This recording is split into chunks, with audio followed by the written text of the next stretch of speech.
어려운 식구들이 있어서 반갑고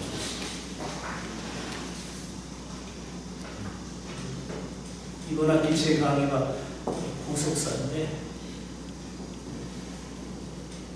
다 아시죠? 구속사. 알면서도 잘 모르시더라고요. 목사님들도 보면 구속사 설교하신다고 하는데 내가 들을 때는 전혀 구속사 설교가 아닌 그런 경우가 많이 있더라고요. 가장 쉽게 이야기하면 성경이 구속사입니다. 성경을 가장 바르게 정확하게 보는 방법, 해석하는 방법이 구속사적인 관점으로 성경을 봐야 된다는 거죠. 사도들이 복음서를 기록하고 또 서신서를 기록할 때에 성경을 해석하는 그런 방식들을 보면 구속사적인 해석을 한다는 거죠. 특히 이제 우리가 구약 본문을 사도들이 복음서나 서신서에서 인용할 때가 있거든요. 근데 그 사도들이 인용하는 구약 본문에 그 본문으로 가보면 예수님하고 아무 상관이 없어요. 예수님하고 아무 상관이 없는 본문인데 사도들이 지금 그 본문을 해석할 때는 전부 그리스도께서 이루신 구속에다가 적용을 한다는 거죠. 왜 이렇게 하는 것이냐? 그래서 사도들은 어느 본문을 가지고든지 예수 그리스도의 십자가와 부활을 전하는 데 사용을 합니다. 성경을 펴면 예수 그리스도가 없는 본문들이 가득해요. 구약에 예수 그리스도가 많이 안 나와요. 그런데 오늘 우리들은 구약 어디를 펴든지 거기서 예수 그리스도를 만날 수 있어야 된다. 그것이 사도들이 오늘 우리들에게 성경을 해석하는 방법으로 보여주는 것입니다. 그래서 이 구속사를 다르게 이해하면 우리가 성경 어디를 펴든지 거기서 그리스도를 만날 수 있고 그 그리스도를 전할 수 있는 그런 설교자가 될 수가 있는 것이죠. 성경이 곧 구속의 역사라고요. 하나님의 구원의 역사. 태초의 창조로부터 시작하신 하나님의 역사하심이 계시록에 가면 새하늘과 새 땅으로 완성이 되잖아요. 하나님께서 분명한 계획을 가지고 목표를 가지고 이 역사와 함께 하시면서 이 역사와 동행하시면서 하나님의 구속의 완성을 향하여 모든 역사를 끌고 가신다는 거죠. 교회의 역사만 하나님이 주관하시는 게 아니죠. 모든 세상, 모든 역사를 하나님이 끌고 가시는데 새하늘과 새 땅의 그 완성, 그 목표를 향해서 모든 역사를 끌고 가신다는 거죠. 태초로부터 새하늘과 새 땅으로 하나님의 구속이 완성이 될 때까지 긴 시간 동안 하나님은 그 지으신 세상과 함께 하시죠. 일반 세상의 역사도 하나님이 주관하셔요. 우리 한국교회 대부분의 사람들은 하나님이 아주 멀리 계시는 것으로 생각을 하거든요. 그렇죠? 하나님과 세상이 아주 인간의 범죄 때문에 아주 멀어져 버렸다는 거죠. 그걸 발인해 주신 분이 예수님이라고 생각을 하거든요. 그런데 성경을 보면 하나님은 한 번도 이 역사를 떠나신 법이 없어요. 이 역사를 붙잡고 이 역사를 경영해 가고 계시죠. 그것도 하나님이 구속회로 부르신 자기 언약 백성들과 함께 이 역사를 경영해 가는 거죠. 그러니까 오늘 우리들의 구원도 단순히 천당 가는 것이 아니잖아요. 하나님의 동역자가 되어서 하나님께서 이 역사를 하나님의 나라로 완성해 가시는 그 일을 함께하는 자들로 우리의 삶을 사는 거죠. 그러니까 우리의 삶이 매우 중요하죠. 매일매일의 삶이 중요해요.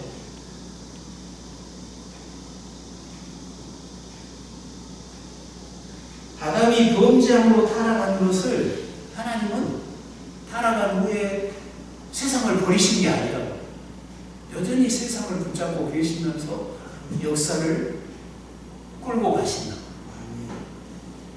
인간의 죄와 싸우시면서 자기 백성을 그 죄의 권세에서 구원해 내시고 또 지키시면서 계속해서 이 역사를 발전시켜가는 거죠. 우리 기독교의 역사관은 불교처럼 돌고 도는 게 아니잖아요. 시작이 있고 완성이 있고 그 완성점을 향해서 계속 하나님의 구원 역사가 발전해 가는 거죠. 그 과정을 기록하고 있는 게 성경이라는 거죠. 그래서 성경을 해석할 때 항상 명심해야 될 게 그 역사성입니다. 우리 한국교회가 제일 그 잘못하는 부분 중에 하나가 이 역사성을 무시하고 성경을 해석하는. 그냥 그 본문에서 신앙적인 교훈을 빼와서 그 교훈을 성도들에게 전하는 것이 대부분의 설교로 되어 있어요. 그러다 보니까 설교에서 복음이 없다는 평가가 나오잖아요. 이 역사를 경영해 가시는 분이 하나님이시라고요. 그러니까 성경에 있어서 주제는 하나님이 그때 그 역사 속에서 어떤 일을 행하심으로 자신을 증거하고 계십니다. 하나님의 그 일하심이 하나님께는 영광이 되고 세상을 향해서는 구원이 되는 거거든요. 그래서 성경은 역사 안에서 행하셨던 하나님의 그 일하심들을 쭉 기록하고 있어요. 성경의 주인공은 누구예요? 하나님이시죠.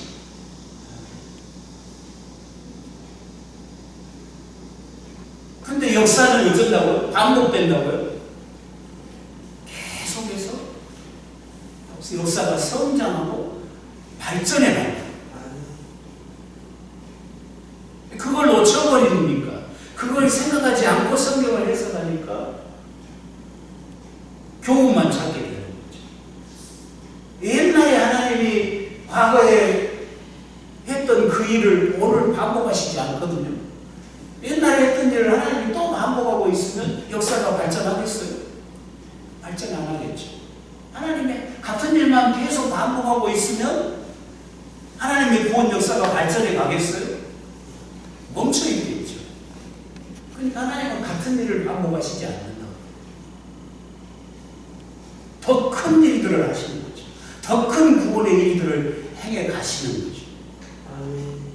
그러면 오늘 우리들이 서 있는 시점을 생각해 보면 오늘 우리는 어떤 시대를 살고 있죠? 하나님이 친히 사람 되어 오셨죠. 우리의 혈육을 입고 오셨죠. 그리고 우리의 모든 죄와 저주를 다 담당하고 주님이 십자가에 죽으셨죠. 그리고 사망 권세 이기시고 부활하셨죠. 그 부활하신 영을 오늘 우리들에게 부으셔서 오늘 우리가 부활의 생명을 누리고 새로운 피조물로서 하늘에 속한 새 인류들로서 하나님의 아들의 영광을 누리도록 복을 주셨죠. 그럼 오늘 우리들이 누리고 있는 이 큰 구원은 이전 세대에는 없었던 거예요. 성경 어디에도 없었던 거죠. 예수님이 오신 이후로 이루어진 거잖아요. 그러니까 오늘 우리가 서 있는 자리는 하나님의 보좌 앞이잖아요. 아들의 자격으로 하나님의 보좌 앞에 서 있잖아요. 근데 구약 백성 중에는 단 한 사람도 그런 은혜를 누린 사람이 없다. 그들은 다 죄 아래 있고 죽음 아래 있고 새로운 피조물도 아니고 육체뿐이고 이로부터 난 자들이 아니어서 땅에 속한 자들이고, 그들의 하나님 나라도 가나안 땅에 있고, 그들의 제사장도 땅에 속한 자고, 그들의 왕도 땅에 속한 자고, 전부 땅의 질서죠. 근데 오늘 우리들은 하늘의 질서. 우리는 이로부터 나왔거든요.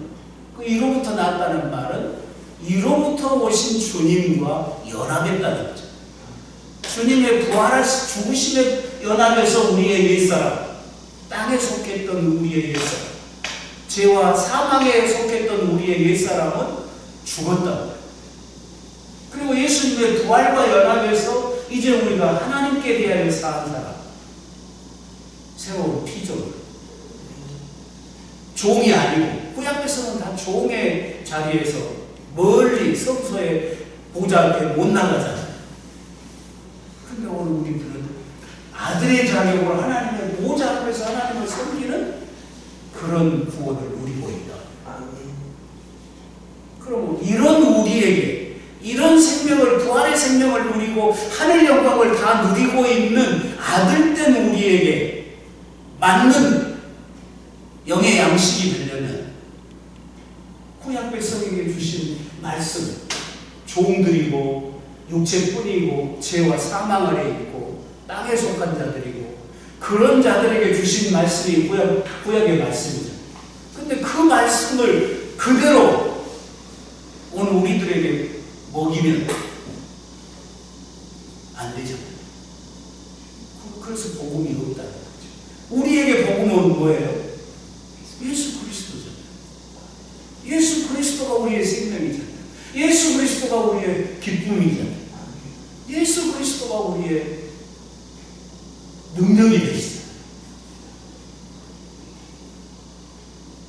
그러면 구약의 말씀을, 그 옛 백성에게 주셨던 그 말씀을 오늘 우리들에게 적용하는 말씀이 되려면 어떻게 해야 되겠어요? 예수 그리스도의 십자가와 부활로 성취된 대로 그 구약을 해석해야 된다. 신학적으로 말하면 기독론적으로 해석을 해야 된다. 더 쉽게 이야기하면 오늘 성취된 대로, 예수 그리스도 안에서 오늘 우리에게 성취된 대로 구약의 본문을 볼 수 있어야 된다. 사도들이 그렇게 본다. 그러니까 그 본문에 예수님이 없는데 어떻게 그 본문을 가지고 예수님을 증거하냐? 성취된 대로 본다. 그때 그 본문에 나와 있는 그때 그 하나님의 일하심, 그 본문에 나와 있는 그 하나님의 은혜의 일하심이 예수 그리스도의 십자가와 부활을 통해서 어떻게 완성되고 성취돼서 우리에게 주어졌는가로 적용한다는 거죠. 그러니까 구약의 본문에 나와 있는 그 하나님의 일하심, 그 은혜의 일, 먼저 그걸 주목해야 되겠죠. 누가 뭘 잘해서 복 받았느냐가 성경책이 아니잖아요. 하나님의 일하심을 기록하고 있다. 그럼 그 일하심이 오늘 우리들에게도 똑같이 일하고 계신 게 아니라 그 시대하고는 전혀 다른 크고 놀라운 구원을 오늘 우리에게는 이루셨단 말이에요. 그럼 그때 그 은혜가 오늘 우리에게 어떤 은혜로 성취되어서 주어졌는가? 그렇게 성경을 해석하면 어느 본문에서든지 결론은 누구를 전해야 돼요? 예수님을 전해야 돼요. 예수님이 우리의 복음이에요. 예수 밖에서 우리가 구원받을 길이 없어요. 예수님만이 우리의 구원자예요. 예수 그리스도가 우리의 생명의 양식이에요. 여러분이 이제 앞으로 말씀 사역을 하실 때 여러분의 말씀을 듣는 모든 성도들이 예수님 만나고 가야 돼요. 예수님 못 만나면 안 되죠. 아브라함 만나가지고 아브라함이 우리에게 구원자가 될 수 없죠. 요셉을 만나가지고 요셉이 우리의 기쁨이 될 수가 없잖아요. 우리는 아브라함보다 더 큰 구원을 누리고 있거든요. 우리는 요셉보다 더 존귀한 생명을 가지고 있거든요.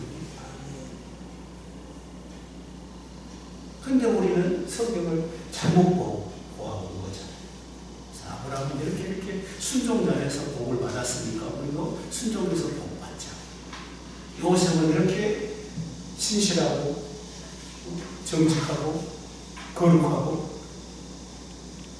살다가 총리가 되기까지 성공하고 출세했다. 우리도 요셉처럼 살자.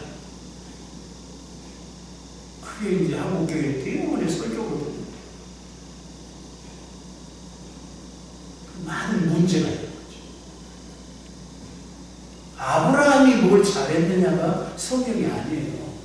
하나님이 아브라함을 불러서 아브라함과 함께 하시면서 아브라함을 통해서 그 당시에 어떻게 세상 구원을 이루셨는가. 그걸 기록하는 게 창세기잖아요. 하나님이 요셉을 부르시고 요셉과 함께 하시면서 요셉을 통해서 그 당시에 어떤 일을 행하심으로 하나님이 세상에 하나님 되시고 구원자가 되셨는가. 그걸 기록하고 있다. 하나님이 주인공, 요셉이 주인공 아니에요. 우리는 그리고 한 걸음 더 나가야 돼요. 요셉을 주목하는 게 아니라 요셉을 사용하신 하나님을 주목해야 되는데 거기서 멈추면 안 된다. 네. 지금도 하나님이 요셉을 통해서 일하는 시대가 아니잖아요. 지금도 요셉 시대와 똑같이 하나님이 일하셔서 흉년에 우리에게 먹을 것 나눠주면서 자신을 구원의 하나님으로 증거하시는 분이 아니잖아요. 지금 우리에게는 자기 아들의 생명을 주시고, 그렇죠? 아들 안에서 자기 자신을 전처럼 내어주시고 우리 아버지가 되신 하나님이잖아요. 그러니까 그 요셉을 통해서 세상 구원을 이루셨던 그 하나님이 오늘 우리에게는 어떤 방식으로 우리의 구원이 되셨는가, 그걸 전할 수 있어야 됩니다. 그러니까 요셉을 이야기하면서 요셉보다 더 큰 구원자이신 예수님을 이야기할 수 있어야 됩니다. 그래야 복음이 있는 설교입니다. 그게 구속사라는 구속사적으로 성경을 해석하는 방법은 그거 간단해요. 어렵게 생각할 필요가 없어요. 첫째는 성경에서 자꾸 교훈을 찾으려고 하지 말고 누가 뭘 잘하고 잘못하고 그런 것을 주목하지 말고 성경은 하나님의 책이잖아요. 하나님의 자기 계시잖아요. 역사 안에서 그가 행하신 일을 통해서 나는 이러이러한 하나님이라 하고 자신을 드러내신 거죠. 하나님이 자기 자신을 드러내심이 하나님 자신에게는 영광이고 우리 모든 만물에게는 생명이 된 거잖아요. 하나님이 자기 자신을 자기 밖으로 한 번도 안 드러내셨을 때는 창조 이전인 거죠. 태초 이전인 거죠. 성부, 성자, 성령, 삼위 하나님만 존재하셨던 거죠. 근데 비로소 하나님이 자기 자신을 자기 밖으로 드러내기 시작한 게 뭐예요? 창조인 거죠. 드러내니까 만물의 생명이 존재하게 됐잖아요. 드러내니까 우리 인생이 창조되고 우리가 하나님의 생명을 누리는 언약의 상대자가 된 거잖아요. 그러니까 하나님이 역사 안에서 행하신 그 은혜의 일로 하나님 되신다. 우리의 구원자가 되신다. 우리의 생명이 되신다. 근데 그 하나님의 일하심이 반복되지 않는다. 더 크고 놀라운 구원으로 발전해가고 성장해가고 그래서 마침내 주님 다시 오심을 통해서 새하늘과 새 땅으로 완성될 것이다. 그런 역사에 구원 역사에 하나님의 경영을 기록하고 있는 게 성경책이에요.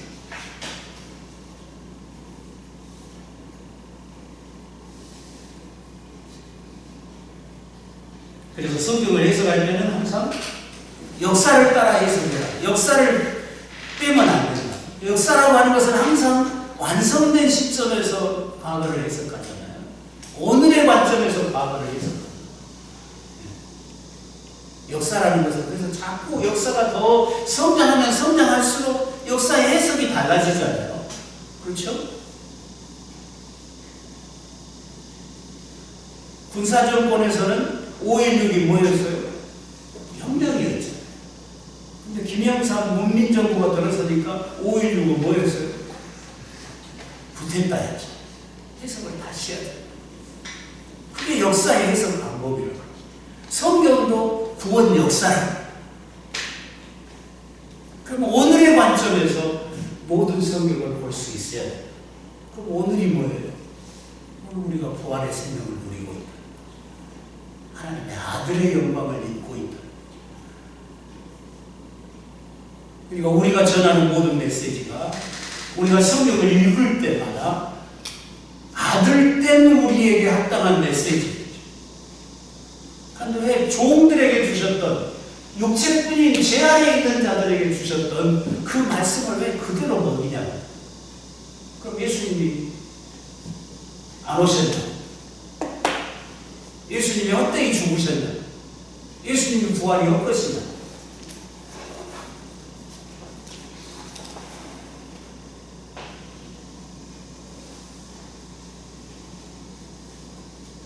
우리가 이 구속사라는 것은 성경을 해석하는 가장 정확한 방식입니다. 성경을 해석하는 관점들이 여러 가지가 있을 수 있잖아요.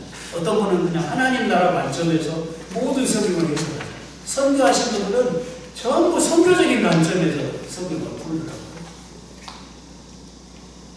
심지어는 가정사에 가신 분들은 전부 가정 거기다가 맞추는 선악과를 아담이 먹었잖아요. 하나는 먹었어도 아담은 안 먹었으면 세상에 저주받지 않을 것인데 먹었잖아요. 왜 먹었다냐고 하니까 가정사에 가신 분이 웃으려고 그러지만 자기 아내가 먹어보고 죽게 생겼어요.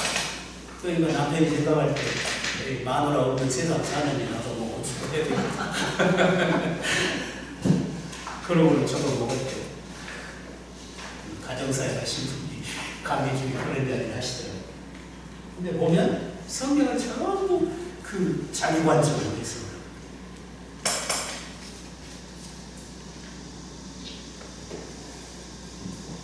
어떤 주제 하나님 통치에 대한 의에 대한 여러 가지 방법으로 해석을 할 수가 있지만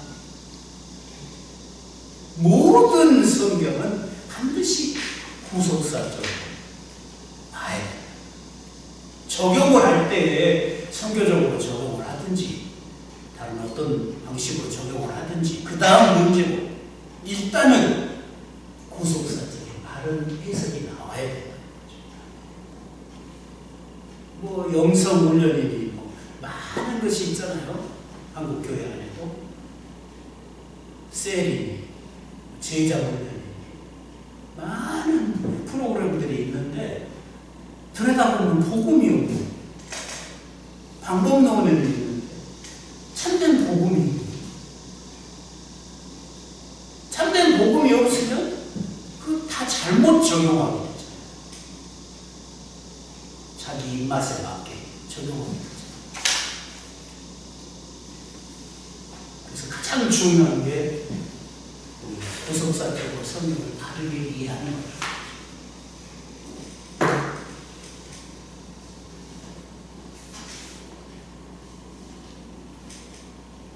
우리가 개혁교회 안에 이렇게 신앙생활을 하고 있는데 개혁교회에서는 성경을 해석할 때 대전제가 뭐예요? 오직 믿음으로 구원받는다 였잖아요.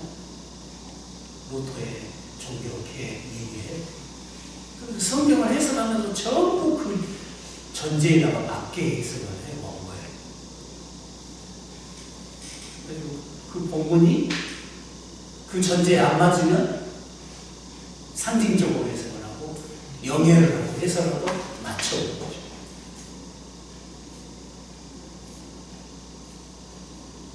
그건 아니라는 거죠.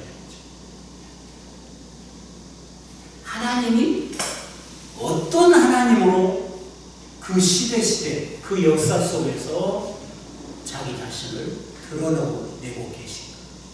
하나님이 자기 백성을 만나실 때 어떤 하나님으로 오셔서 만나고 계십니까?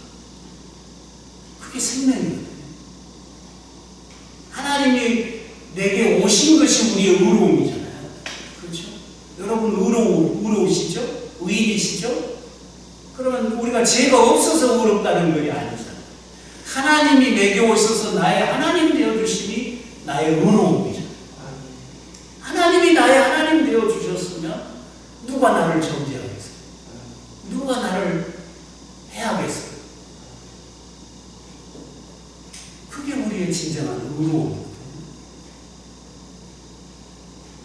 근데 구약 백성들도 하나님이 구약 백성에게 찾아오셔서 그들이 하나님 되어주셨으니까 그게 그들의 의이고, 오늘 또 하나님께서 그리스도 예수 안에서 우리에게 오셔서 우리 하나님 되셨으니까 우리도 의로운데, 근데 그 의가 같은 의가 아닌 거죠.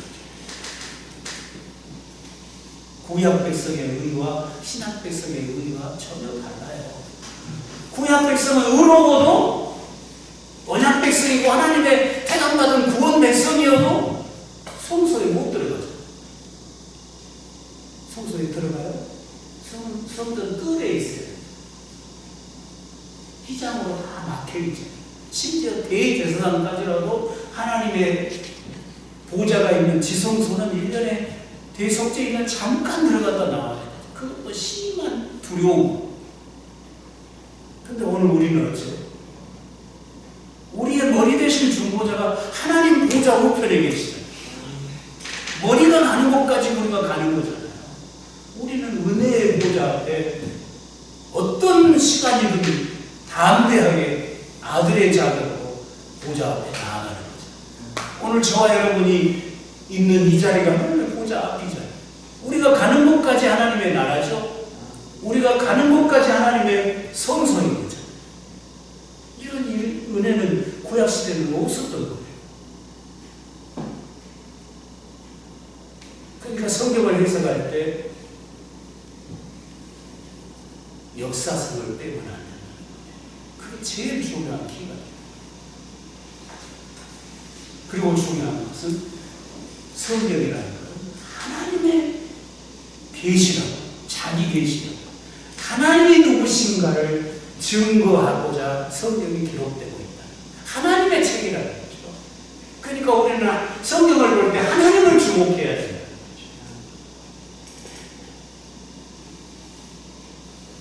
근데 하나님의 일하심은 계속 발전해 간다. 오늘 우리가 서 있는 자리가 어떤 자리인가? 하나님의 구속의 경륜 속에서 내가 서 있는 자리가 어떤 자리인가를 바로 알아야 되잖아요. 그때 아브라함 시대로 갔다, 요셉의 시대로 갔다, 다윗 시대로 갔다, 역사성을 무시해. 내가 지금 율법 아래 있는지 복음 아래 있는지 분간이 안 나요. 지금 구약 시대인지 신약 시대인지 설교를 들어보면 분간이 안 가는 경우가 많잖아요.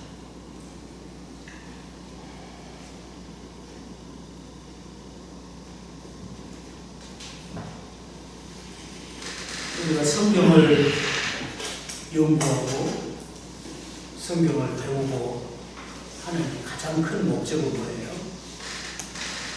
그 말씀이 오늘 나에게 뭐라고 말씀하시느냐는 있잖아요.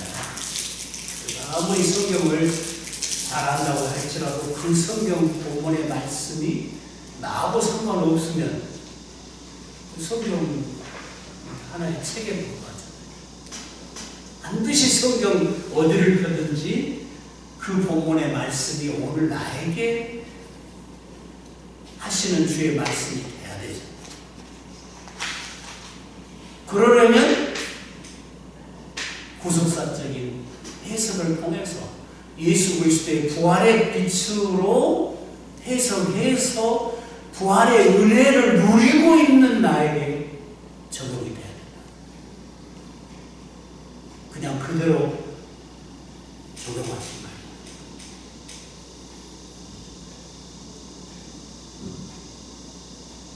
예를 들어서 우리가 참새를 통해서 요셉의 생애를 이렇게 쭉 읽고 있다고 생각해봐요.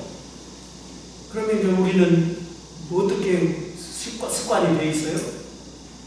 아, 요셉이 이렇게 잘했구나. 이런 건 내가 본받아야 되겠구나 하고 요셉에게서 바로 나에게로 교훈을 가져오자. 그러면 안 된다는 거죠. 그때 그 당시에는 하나님이 요셉을 세상의 구원자로 세운 거잖아요. 근데 지금 이 시대는 하나님이 요셉을 구원자로 세운 게 아니라 누구를 세우셨어요? 예수 그리스도를 구원자로 세우셨죠. 그러면 요셉에게서 내게로 올 게 아니라 요셉에게서 누구에게로 가야 되겠어요? 예수님에게로 가야 돼요. 요셉을 통한 구원은 이해했는데 예수님을 통한 구원은 어떤가? 요셉에게서 예수님에게로 가야죠. 그리고 그 예수님으로부터 내게로 와야죠. 우리는 예수 안에 있거든요. 그게 사도들이 성경을 해석하고 서신서를 통해서 각 교회의 사정에 맞게 복음을 적용할 때에 전부 그렇게 하고 있다.